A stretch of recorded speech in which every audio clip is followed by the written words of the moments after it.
Regresamos aquí en Noticias 3.0 por Gen TV y apareció un informe del Banco Central que se llama Mercado de Cambios, Deuda y Formación de Activos Externos 2015-2019 y además aparecieron también otro informe del INDEC donde planteaba el índice de inflación de este mes de 1,5 y nosotros vemos que la economía no camina y para eso vamos a preguntarle al ex secretario de Comercio Interior de la Nación, el licenciado Guillermo Mario Moreno, para que nos cuente qué es lo que está viendo él, qué opina él de lo que está sucediendo, digamos, a raíz del informe, a raíz del índice de inflación que ha aparecido y bueno, y de la actualidad de lo que está pasando, ¿no? Hola Guillermo, ¿cómo te va?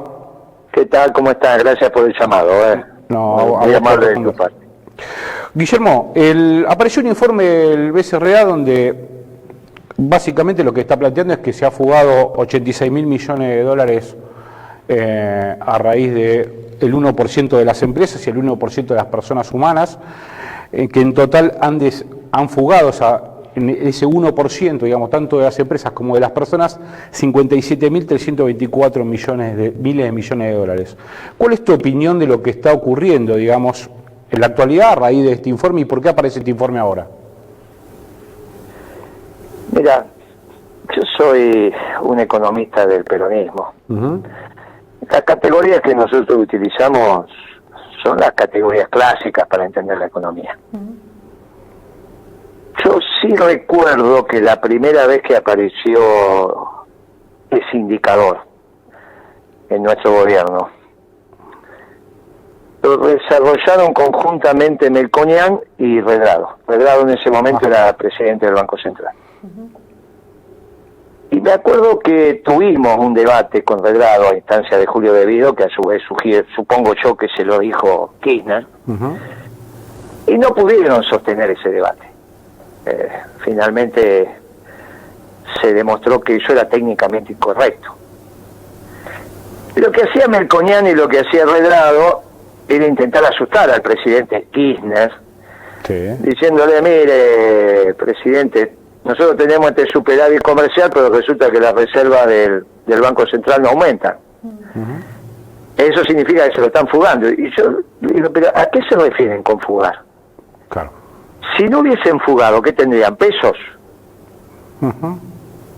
Yo en esto, hay momentos en que, por el lugar que nuestros cuadros políticos ocupan y toman decisiones, que hay conceptos que hay que manejar. Exacto. No es que si vos tenés dólares, fugaste capitales, y si tenés pesos, ¿qué tenés? ¿No tenés capital? Sí. Digamos, es absolutamente ridículo que alguien me diga que si tiene 100 millones de pesos, tiene pesos, y si tiene $1 millón, tiene capital. Es una cosa que no resiste el sentido común. Y eso, Guillermo, ahora, ¿por qué hay algunos economistas que alimentan esto? Como fue el caso de Redrado y Melconian, y ya te lo dije, creo que era meter miedo. Claro. Lo que ellos querían era un tipo de cambio a la baja. Que el tipo de cambio a la baja, al revés de lo que se suele pensar, beneficia a los banqueros, porque los banqueros tienen su activo en pesos. Alguito tienen en dólares, pero mayormente lo tienen en pesos. Con lo cual un tipo de cambio bajo hace que tengan un activo en dólares más alto. Claro. Es al revés de lo que algunas veces piensan los compañeros. El tema es cuando llegas a esquemas de gobierno. Precisamente ese informe del Banco Central, que no leí todavía, pero sé sus comentarios, aparte sé lo que escribieron aunque no lo haya leído, valga la redundancia, pues bueno, es porque es obvio lo que iban a escribir. No termina con ningún hecho delictivo porque no hay ningún delito. No, exactamente. No hay ningún delito. Bien, si no hay ningún delito, ¿qué queremos decir? Yo te digo, cuando los norteamericanos invierten en el mundo, incluido en la Argentina o en Sudáfrica, ¿qué hacen? ¿Fuga de capitales? No, invierten. Bueno, ahora, cuando Arcor invirtió en Angola $22 millones, que entre otras cosas permite esa inversión de Arcor de explicar que lo de la ANAT y Clarín fueron todas operaciones sobre Angola, porque ahí ya tenés la primera fábrica de golosinas y galletitas en África, la hace Arcor después de la misión que hicimos nosotros, ¿está bien? O sea que yo estoy encantado con que Parani haya hecho esa inversión. Y todos estamos encantados de penetrar en el mercado africano de galletita y golosina. ¿Es una fuga de capitales? Esa no. Bueno, muy bien. ¿Cuál es y cuál no? Cuando cambio pesos por dólares, vos me querés decir que fuga de capitales, y si no estaría en pesos. ¿Y qué pasa que esté en pesos? No, el tema de la fuga de capitales tiene que ver con esta formación de activos, digamos, en paraísos fiscales, como aparecía con Macri. Yo creo que ¿Cuál es la diferencia entre tenerlo en paraísos fiscales o en Angola para la economía argentina? Es que uno paga impuestos y el otro no. Pero si lo que va a pagar impuestos es en Angola. Sí, está bien, pero en Bahamas no. Está bien. Pero en Bahamas, que no le vamos a defender la billetera a Bahamas. No, yo no le voy a defender la billetera a nadie. Bueno, yo digo para la economía argentina. Para la economía argentina nos conviene que esté acá, primero. Muy bien, que esté acá para invertir. Sí, obvio. ¿En pesos o en dólares? Sí, no importa qué. ¿Y entonces cuál es el problema? No. Es lo que tenés que generar vos, es que los proyectos de inversión sean rentables, más rentables que comprar dólares. Sí. Mirá, la primera extorsión que me hizo Repsol a mí, yo era secretario de comunicación y creo que fue al gobierno argentino, Repsol, fue venirme a decir en el año 2003, 2004,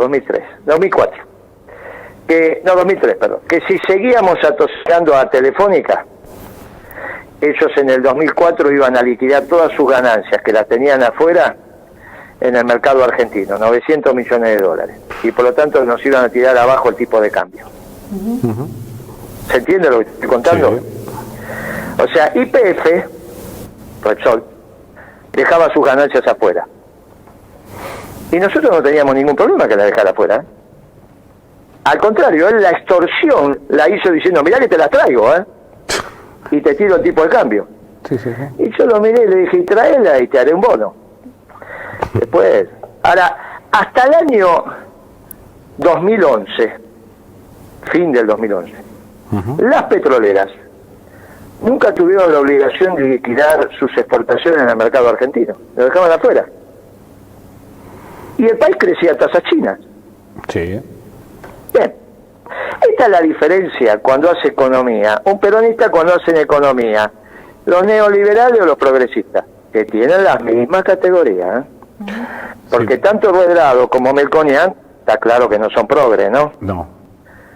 Pues los que, si vos buscas los antecedentes capitales, lo vas a encontrar coincidentemente en dos artículos de Redrado, presidente del Banco Central, en un informe reservado incluso al presidente por el Servicio Público, que es el que generó este debate que yo te estoy diciendo, y de Melconian, que lo hacía público.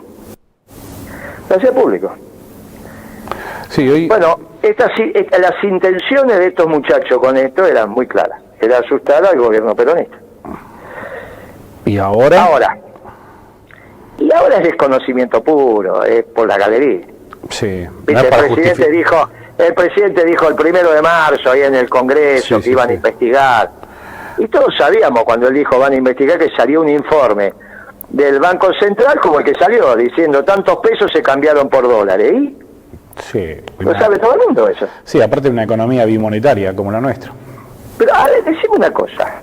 Una de las acusaciones que tuvo Kirchner, ¿no fue que había comprado 2 millones de dólares? Sí, me acuerdo. ¿Y cuál era el problema? Ningún ¿Que lo traidor a la patria Kirchner por comprar 2 millones de dólares? No. Y en ese sentido, disculpa, en ese sentido, ¿no puede también tener que ver con esto de la necesidad del neoliberalismo de depreciar nuestra moneda local en pos de favorecer justamente a la moneda internacional, al dólar en este caso? Pero si en realidad fueron los propios norteamericanos los que le dijeron no a Menem, cuando le fueron a la negociación, le hizo González.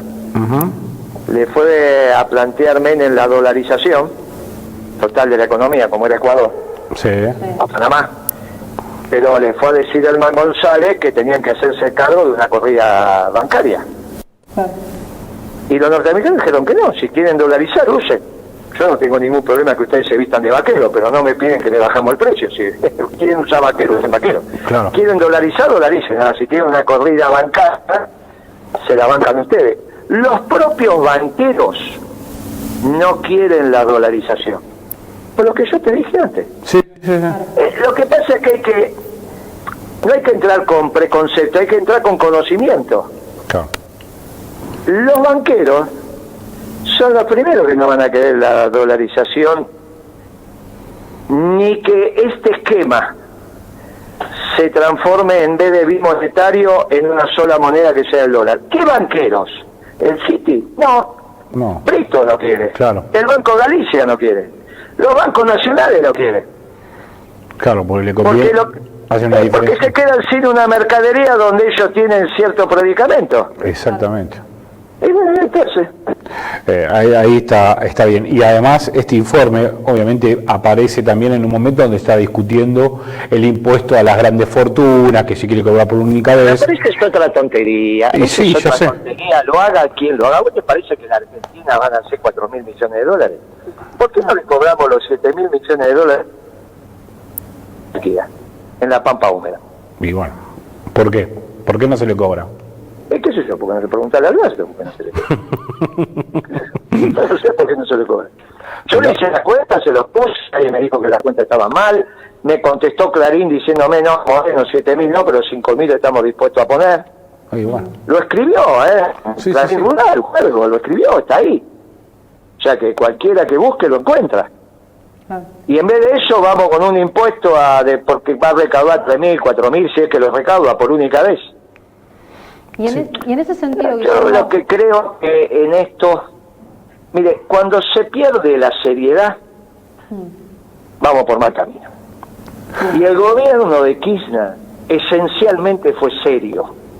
Sí. Serio, doy fe de esto. Sí. Serio. Por eso pudimos crecer la tasa china. El gobierno de Kirchner y el gobierno de Duarte, Naturalmente lo de Cristina también, pero estoy diciendo como Alberto se compara con Kirchner cada tiempo. Claro. ¿Romy? Sí, no, en ese sentido lo que te quería preguntar, Guillermo, era cómo ves, justamente hablando de impuestos al pedo, cómo ves el esquema impositivo, o sea, porque lo único, aparentemente, para reactivar la economía, parece que la única idea que tienen es seguir impulsando nuevos tipos de impuestos o nuevas formas de cobrarle a alguien para sacar plata. ¿Cómo ves eso? O sea, porque hay otras respuestas evidentemente, pero bueno, no están al alcance del común de la gente, que es lo que queremos hacer en este momento, o sea, acercar todo esto y que la gente entienda de qué estamos hablando. Mirá, para reactivar la economía tenés que tomar dos medidas sustantivas. La primera es bajar el precio de la comida en términos proporcionales con los ingresos populares. Y eso se baja con retenciones fuertes, importantes. ¿Está bien? Sí. Cuando vos le bajás proporcionalmente lo que trabaja por mes, le sobra plata, y el resto la empieza a gastar en otras cosas. Por eso lo que hizo Macri fue exactamente al revés. Duplicó el precio de la comida. Y ahí te secó el bolsillo. Ahora, tenés que poner retenciones. No empezar a decir que vos los querés, que los oligarcas que son buenos, que Perón y Eva fueron muy claras. Es la raza maldita y hay que terminar con las consecuencias de la oligarquía en el costo de los alimentos y por lo tanto en el precio de los trabajadores que compran habitualmente. Muy bien. Lo segundo es poner la energía en función del costo de exploración y explotación y los márgenes justos y razonables que necesita la cadena, tanto de transformación como de comercialización. Eso hace algunos años atrás, pero el año pasado todavía era potente. Este año ya es menos potente, porque el barril de petróleo con exploración y explotación en la Argentina, cuando hicimos las cuentas, está en $35. Dale $10, $15 a la cadena, y te quedan 50. Bueno, hoy es más o menos lo que tenés en el mundo en términos de barril de petróleo transformado. Claro. Bueno, lo podés hacer no vis a vis al mundo vas a tener una gran ganancia, así con los alimentos, pero al menos lo vas a bajar en función de lo que está hoy en el mercado. O sea, vos necesitas llegar a un gasto de 60 centavos de dólar, más o menos. O sea, sí, ese es el precio del gasol. Cuando la Argentina estuvo a 70 centavos de dólar el litro de gasol y tuvo la comida en términos proporcionales a nivel más que accesible para los trabajadores, la Argentina creció a tasas así. Vos con la energía le das rentabilidad por unidad vendida a las empresas. Le bajás el precio de la energía, cada unidad que venden ganan un poco más. Y bajando el precio de la comida, le pones plata en el bolsillo a los trabajadores. Claro. Ahora eso lo tenías que hacer el 11 de diciembre, ¿no? Decir que tenías un plan pero era secreto. Claro. Digamos, parece un sketch de Superagente 86. Vos decís, sí, tengo un plan económico pero es secreto. Si lo único que no puede ser secreto es la economía, si no la hace el gobierno. El gobierno direcciona la economía, pero la hace los privados. Sí. El movimiento obrero, a través de los trabajadores y los empresarios. Claro. O sea que si vos tenés un plan económico y es secreto, los empresarios y los trabajadores no saben qué hacer. Vale. Propio estas ideas extrañas de los progresistas. Por eso a mí cuando Alfonsín dice que este es un plan económico radical, me aclara, me ilumina. Porque es evidente que yo ya no tengo que decir que este es un plan económico peronista, porque creo que Alfonsín tiene razón, es radical. Sí. Y por el otro lado empieza, también ilumina y esclarece, en que todos empezamos a tener claro cómo va a terminar, porque todos sabemos cómo termina la economía radical. Sí. Buenos Aires. Lamentablemente. Guillermo, y es interesante también porque el tema del impuesto, ¿no? Un sistema de impuestos lo que refleja, de mi punto de vista, es las relaciones de poder hacia la sociedad, ¿no? Entonces, es entendible lo que planteás con el tema de estos oligarcas, digamos, que tienen, que viven de la renta de la tierra, ¿no? A los productores.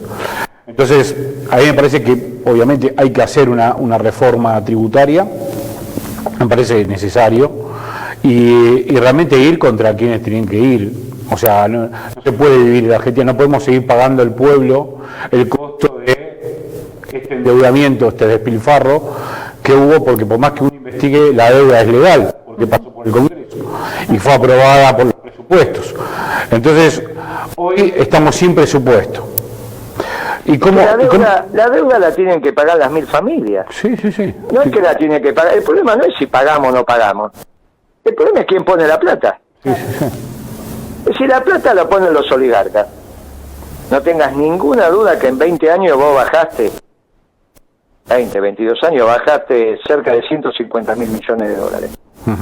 Que es la deuda exigible, la que está en dólares en tenencia extranjera, incluidos los organismos multilaterales. Más o menos te da estos números. ¿Está bien? Sí. Bueno, la tienen que poner. Pero a su vez conseguís que los alimentos estén más baratos.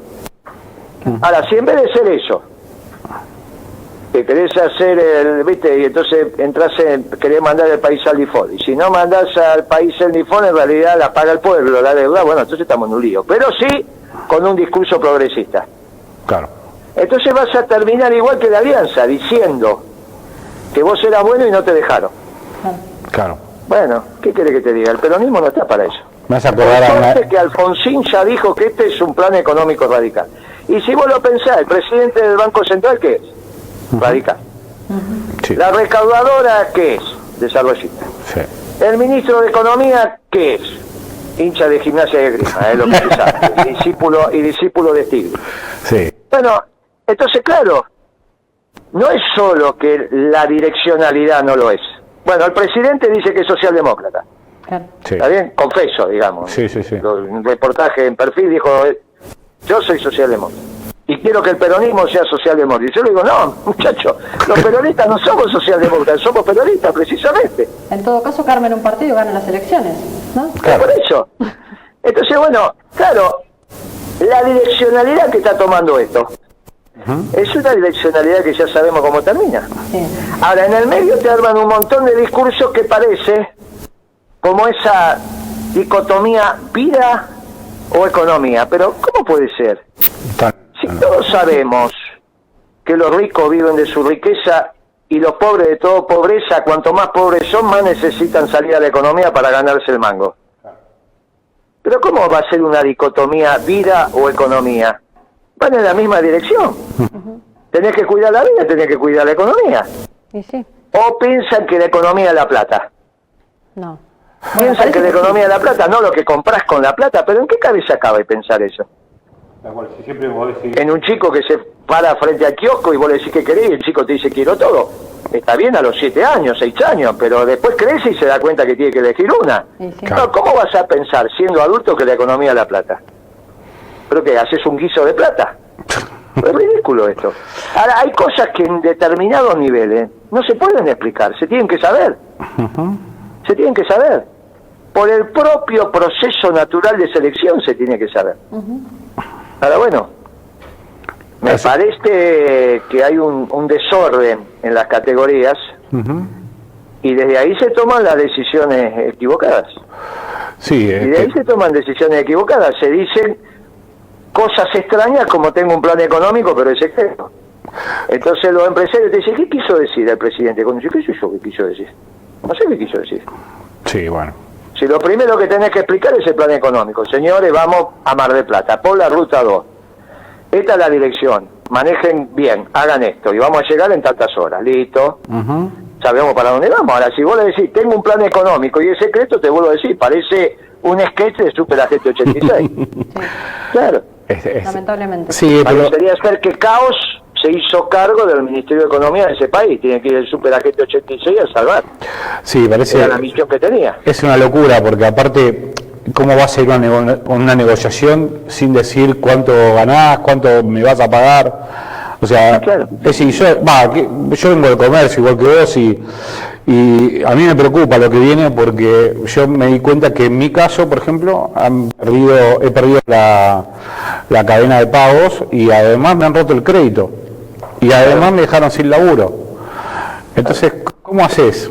O sea, como yo un montón de gente. Claro. Entonces, ¿cómo reactivás esto desde una situación, digamos, que es la nada misma? El problema, y esto yo lo digo con mucha delicadeza, el problema es que así es muy difícil que puedan seguir. No puede tener Alberto más de 15 puntos medido en PBI de déficit fiscal. No lo puede tener. Cuando Alfonsín se fue con 12 puntos. El Rodrigazo fue con 14 puntos del PBI. Y este ya tiene 15 tirando a 16 y nadie quiere calcularlo porque nadie quiere hacer un pronóstico de cuánto va a ser la recaudación que te van a anunciar en junio de lo que recaudaste en mayo con respecto a los gastos que se hicieron en abril. Estuvo todo parado. Sí. Entonces, ¿a cuánto vamos a llegar? Y bueno, ahora el problema es que la primera vez que le va a explotar a un gobierno que se suponía que debería mirar a la sociedad de abajo para arriba. Ahora, yo no sé, vos imaginate tomar un tren con turno. Yo no sé si lo van a terminar de hacer. Yo me levanto y digo, mira, la verdad que no me sigan contando cosas. Es que es un Pero vos tomaste algún tren interurbano con turno alguna vez. No. Que te limiten la sube. Es un disparate porque aparte dejan afuera a toda la gente. No, ¿sabes qué? Lo que pasa, nunca anduvieron en tren. No, de ninguna manera. Tal cual. Pero es que ni los neoliberales ni los progres andan en tren. No andan en auto y no salen de ciudad. Vos agarrás una manzana de Martínez y la mitad de la manzana es neoliberal y la otra mitad es progre. Pero son progres los sábados a la noche y durante la semana se ganan la vida en Coca-Cola. Son gerentes de marketing, gerentes de comercialización. Ahora eso sí, los sábados a la noche nos juntamos con los amigos, comemos empanada, pizza y somos todos progres. Es contrario a la naturaleza de las cosas, esto que están diciendo.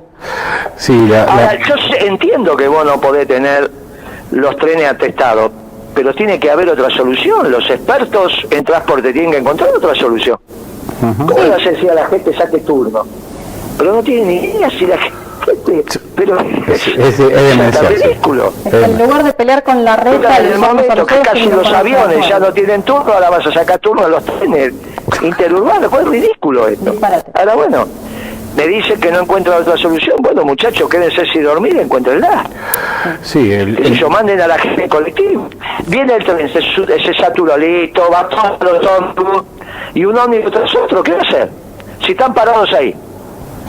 Sí, es un gobierno muy contradictorio en sus declaraciones y en los hechos, porque esto que decís vos de la apertura, digamos, de la cuarentena, a través del transporte público, es, bueno, no voy a abrir, hay que tener cuidado, pero la termina abriendo. Entonces, ¿cómo es? Le da a los intendentes, a todos, a los gobernadores, que hagan lo que quieran, digamos, dentro de su territorio, porque de acuerdo a cada situación le corresponde una medida. Bueno, esto ha generado una explosión que parece, al menos yo en mi barrio, o se puede ver que la gente hace un día normal.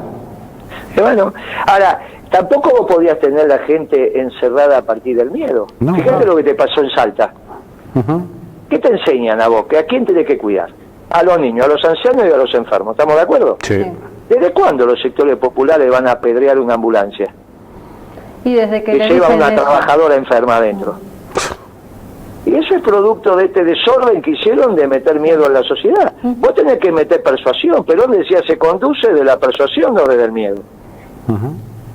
Sí. Y si no leíste a Perón, al menos leí a Napoleón, que decía, las bayonetas sirven para todo menos para sentarse arriba. Bueno, es que, ¿sabés qué pasa?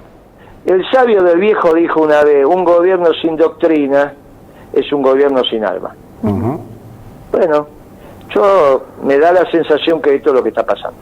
Sí. Hay que volver a la doctrina y tomar las decisiones desde la buena doctrina, que es la doctrina peronista. Así es. Lo puede hacer Alberto y lo puede hacer. Tiene que volver a hacer un reportaje y si me equivoqué, no, yo esto de socialdemócrata ya me di cuenta que no funciona. ¿Qué va a hacer? Voy a llevar a la Argentina a que genere comunidad y organizada. Y voy a tomar las decisiones mirando de abajo para arriba. La economía es una economía clásica. Hay que trabajar todos los días y todos los días tenemos que estar mejor que el día anterior. Como decía aquí, en el ladrillo sobre el ladrillo. Las deudas se pagan, pero no la plata del pueblo, la plata de los oligarcas. La comida tiene que estar en un precio razonable para los ingresos populares. La energía, la Argentina es casi todo logística. Por lo tanto, si la energía está cara, estamos fritos. Mira qué fácil. Fue lo que hicimos. Si realmente dice que aprendió, tiene que hacer lo que hicimos. No ponerse a inventar. Tiene que hacer lo que hicimos, que ya dio resultado. No, en vez de eso, ahora hacen un libro. La Argentina del futuro. Hoy lo puse en el artículo que publiqué en BAE, lo puse como si fuera una cosa disparatada lo que escriben ahí. No hay uno que se le ocurra hablar de la doctrina peronista. Uno, aunque sea. Y bueno, Guillermo, la realidad de esto es que si lamentablemente Ricardo Alfonsín tiene razón, esto ya sabemos cómo termina. Y después los peronistas apretaremos los dientes y diremos, bueno, nos toca un ciclo más para que avancemos en la felicidad del pueblo. Pero no nos confundamos. Esto no es que le está yendo mal al peronismo. No. Muy bien. Guillermo, te agradezco el llamado y estamos al habla pronto. Y siempre que llovió paró. Así es. Y a la larga la esperanza siempre está en nuestra doctrina. Y finalmente no solo la Argentina precisa peronismo. Como vienen las cosas, el mundo también necesita peronismo, porque finalmente el viejo tenía razón. Sí, claro.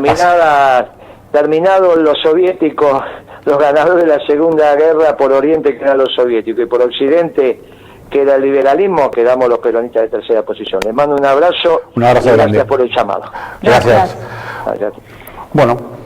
Acá Guillermo Moreno, el exsecretario de Comercio durante el gobierno de los Kirchner, que bueno, nos comentó un poco sobre la actualidad, sobre qué es lo que ve y bueno, nos puso un poco a tono por todos lados, ¿no? Conceptualmente es impecable. Sí, obviamente, y hay que escuchar también otras voces, porque estamos todos, parece mentira, pero parece todo detrás de cosas que realmente el informe del Becerra es muy revelador en un montón de cuestiones, pero también hay otra voz que dice, mire, esto no es tan importante, la economía es otra cosa. Así que, bueno, nada, espero que les haya gustado la charla con Guillermo y volvemos aquí en Noticias 3.0 por Gente B.